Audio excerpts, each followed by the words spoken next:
সংগ্রামী উপস্থিতি, আমরা সরকারকে আহ্বান জানাবো অতি সত্বর জুলাই গণহত্যা সহ বিডিআর হত্যাকাণ্ডে যারা শহীদ হয়েছিল, শাপলা যারা শহীদ হয়েছিল, বাংলাদেশে অসংখ্য আলেম ওলামা নেতৃবৃন্দকে যারা হত্যা করেছিল, যারা জুলাই গণহত্যা চালিয়েছিল, তাদের প্রত্যেককে যথাযথ বিচারের আওতায় আনতে হবে। সংগ্রামী উপস্থিতি, জুলাই সনদ জুলাইয়ের অন্যতম আকাঙ্ক্ষা ছিল। এই রাষ্ট্রে দীর্ঘদিন যাবৎ রাষ্ট্রের প্রতিটি প্রতিষ্ঠানকে ধ্বংস করে দেওয়া হয়েছে। আমাদের বড় আকাঙ্ক্ষা ছিল জুলাইয়ের মধ্য দিয়ে প্রত্যেকটি প্রতিষ্ঠান সংস্কার হবে, কিন্তু এখনো আমরা দেখতে পাচ্ছি একটি রাজনৈতিক দল তারা বারবার সংস্কারের পথে বাধা সৃষ্টি করছে।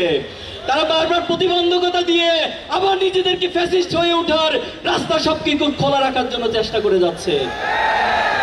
সংগ্রামী উপস্থিতি, এই নোট অফ ডিসেন্টের নামে যারা জুলাইয়ের আকাঙ্ক্ষাকে অস্বীকার করছেন, তারা এই জাতির সাথে প্রতারণা করছেন। এই জাতি কোনো প্রতারককে রাজনীতির মাঠে দেখতে চায় না।